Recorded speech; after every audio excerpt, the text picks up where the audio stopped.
ለካስ ለገዳዮቻችን መሳሪያ እየገዛህና ሾተል እየሳልክ መሰጣቸው አንተ ነበርክ ማለት ነው። ኦርቶዶክሳውያን ይህን የሞት አዋጅ ሰምታችሁ ተመለሱና ሐሳብ እንሰጣለን። ለመጀመሪያ ጊዜ ካሴቱ የተቃጠለው ሻሸመኔ ቅዱስ ሚካኤል ቤተክርስቲያን ነበር። ታስታውሱ ሰዎች፣ ዘመን ጠበቀ፣ እግዚአብሔር ጊዜ ጠበቀ፣ ሻሸመኔ ለኮሳት። ማንም ሰው አሁን ላይመስለው ይችላል። አንተ ባሪያው እኮ ነኝ። አሁን ያ ሁሉ ተረስቶ ተጠቃን እንዲሆንን እንዴ? አንተ ምን አርገ ነው ባለማህተሞች የታረዱት? አንተ ምን አርገ ነው ቄሱ የታረደው? አንተ ምን አርገ ነው ቤተ መቅደሱ የተለኮሰው በሳት? አንተ ምን አርገ ነው? ወይ አንተ ወይ አባቶች ድሮ ምን አርገው ነው? ሰላም ኦርቶዶክስ አይነት አላችሁ? እግዚአብሔር ይመስገን እኔ በጣም ደህና ነኝ። ይሄ ከሃዲ ሰውዬ ያለውን ሰምታችኋል። የናጡት ነካሽ ሐሳብ ሰጣበታለ። ከዛ ቤት እንደተለመደው አካውንቱን ፎሎው፣ ቪዲዮውን ደግሞ እጅግ አብዝታችሁ ሼር፣ ኮፒ ሊንክ፣ ሪፖስት፣ ላይክ፣ ዲዩት ፌቨራይት እንድታደርጉ አመሰግናለሁኝ። ወደ ሐሳቤ እገባለሁኝ። በነገራችን ላይ የእናንተ ኢየሱስና የኛ ኢየሱስ የተለያየ ነው የምንለው ፈጽሞ በዚህና በሌሎቹ ምክንያቶች ነው። ምክንያቱም የእናንተ ኢየሱስ ለሰባት ብር ሲዲ ብሎ ህዝብ የሚገድል የሚጨፈጨፍ የሚያርድ የሚያሳርድ ከተማ የሚያወድም ያውም ለአንድ ወንበዴ ብሎ ማለት ነው። አንድ ወንበዴ የሰባት ብር ሲዲ ተቃጠለበት ብሎ ሻሸመኔን የሚያህል ከተማ አውድሞ ያንን ሁሉ ኦርቶዶክስ የሚያሳርድ የእናንተ ምን አይነት ኢየሱስ ቢኖራችሁ ነው? ምን አይነት ጨካኝ ኢየሱስ ቢኖራችሁ ነው እንዴ? ለዓለም ብሎ በመስቀል ላይ ራቁት የተሰቀለ ኢየሱስ እንዴት ለሰባት ብር ሲዲ ብሎ ይህን ሁሉ ዓለም ሊያጠፋ ይችላል? አንድ ነፍስ ገዶት ከሰማያት ሰማያት ድረስ መጥቶ ስቃይ ተቀብሎ የተሰቀለ ኢየሱስ እንዴት ይህን ሁሉ ህዝብ ሊያርድና ሊጨርስ ይችላል? ያውም ጠላቶችን አስነስቶ የብሉይ ኪዳን ኢየሱስ ነው እናንተ ጋር ያላችሁት በኦሪት ዘመን ነው እናንተ ያላችሁት። ለዛ ነው ወንጌል ሳትቀበሉ ወንጌል ለማቀበል የምትሄዱት ሩጫ በጣም የሚያስጠላባችሁ ማለት ነው። ደስ የማይለው ወንጌላዊውን ለማወንጌል የምትሄዱበት ርቀት ከዚህ አንጻር ነው። የእናንተ ኢየሱስ ምን አይነት ነው? ለሰባት ብር ሲዲ ሲል ነው የተሰቀለለትን ዋጋ የከፈለለትን ራቁቱን የተቸነከረለትን ያንዱ መከራ ምራቅ የተተፋበት ራሱን የሰው አክሊል የተለፋበት 666 ጅራፍ የተገረፈው በአምስቱ ቀናት የተሰቀለው ኢየሱስ ይሄን ያህል ጨካኝ ነው እንዴ? ምህረት አልባ ነው እንዴ? ይሄንን ያህል ያንዱ ህዝብ ሲጨፈጨፍ።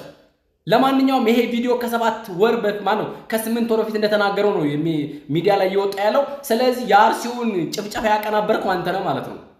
በሌላ ቦታ የሚካሄዱት የኦርቶዶክሳውያን ጭፍጨፋ የምታቀናበረው አንተና መሰሎቹ ናችሁ። ከጂሃዲስት እስላሞች ጋር ተባብራችሁ ከእስላሞች ጋር ከጂሃዲስቶች ጋር ተባብራችሁ ጠላታችን ማን እንደሆነ እያወቅን እየተገለጠ ሄደ ማለት ነው። ለማንኛውም አንተ ወንጌል ሰብካለሁ እያልክ ኦርቶዶክስ ቤት እያለ ቡድን ማናቅ መሰለህ እንዴ? ሸፈነንልህ እንጂ ወንጌል ሰብካለሁ ለሄደ ባደርክበት ቤተክርስቲያን ባደርክበት ገዳም ዲኤስቲቪ ከሌላ አላገለግልም እንደምትል ማናቅ መሰለህ? ኳስማ ላይ ኮን አላገለግልም እንደምትል ማናቅ መሰለ? ሆረር ፊልም እንደምታይ ከወንጌል ሰብከ መተ ሆረር ፊልም እንደምታይ ማናቅ መሰለ? እንደ አይነትና መሰል ጉዶች እኮ ነበሩ ባንተ ውስጥ። ሌሎች እግዚአብሔር ነው የሚያውቀው ሌላ ምን እንዳለብን። እኔ ግን የሰማሁት ያየ ሰው የነገረኝ ነው። እኔ ሌሎች ወንድሞች ብዙ የሚያውቁት ታሪክ አለ። ብዙ ምንፍቅና ስትዘና እንደነበረ በያው ደምረቱ ማናቅ መሰለ እንዴ? አንተ ከሃዲ ደግሞ ጭራሽ በእኔ ምክንያት የኔ ሲዲ የሰባት ብር ሲዲ ስላቃጠሉብኝ ነው ኢየሱስ ክርስቶስ ይሄንን ሁሉ ዓለም ያቃጠለው ያንዱ ኦርቶዶክሳውያን ያረደው ትላለህ እንዴ? ምን አይነት ጨካኝ ሰው ብትሆን ነው? ትንሽ እንኳን የሚያዝህ ህሊና የለህም? በአርሲ ላይ የተደረገው ጭፍጨፋ አንተ አስደስተዋል? ሻሸመኔ የነበረው መቃጠል አስደስተዋል? ጉራ ፈርዳ የነበረው አስደስተዋል? መተከል የነበረው አስደስተዋል? በሶማሊያ የነበረው ያሉ ጭፍጨፋ አስደስተዋል ማለት ነው። በነሐሴ 28 2010 ላይ የነበረው ጭፍጨፋ አስደስተዋል? በጣም ነው የምታሳዝነው። በጣም ነው ያዘንኩት ባንተ። ትንሽ እንኳን ይልናል ብዬ አስብ ነበር። ግን በዚህ አጋጣሚ ከሱ ተቃራኒ ሆናችሁ እንዴት በሰው ደም በሰው ሞት እንዴት ስቃለ ብላችሁ የገጻችሁ ፕሮቴስታንቶች በጣም ለእናንተ ክብር አለኝ። በእውነት ክብር አለኝ። አይ ሪስፔክት። ግን በዛ ልክ ደግሞ የእንጭፍጨፋ አቁማችሁ የምትደግፉ እግዚአብሔር ዋጋችሁን ይከፍላችኋል። እመኑኝ። ጂሃዲስት መቼም ቢሆን የሚለወጥ ጸባይ የለውም። ኦርቶዶክስን ካጸዳ በኋላ ኔክስት ደግሞ ፕሮቴስታንት እንደሚያጸዳ እንዳትጠራጠር።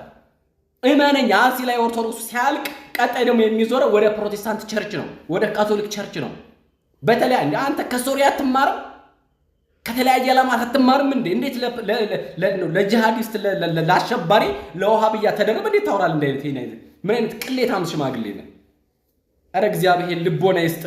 ለማንኛውም የኛ ኢየሱስ ፍጹም መሐሪ ይቅር ባይ የሰቀሉትን ይቅር ባላቸው ያለ አይደለም። አንድ እዚህ ግባ የማይባል ሰው ሲሉ ተቃጠሉ ላይ ሁሉ ዓለም ሊያጠፋ ይቅርና ለገዳዮቹ እንኳን ምህረት የለመነ ነው።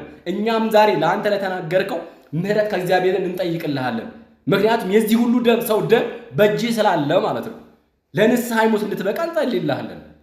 የኛ ልብ እንደዚህ ነው። መቼም ክፉ አንመኝልን አንተና ለመሰሎች እግዚአብሔር ልቦና ይስጥ። ኦርቶዶክሳውያን በድጋሚ አካውንቱን ፎሎ፣ ቪዲዮን ደግሞ ሼር፣ ኮፒ ሊንክ፣ ሪፖስት ዱት አድርጉት። ሰላም በያላችሁ። በሌላ ሳመጣለሁ። ሰላም ቆዩ።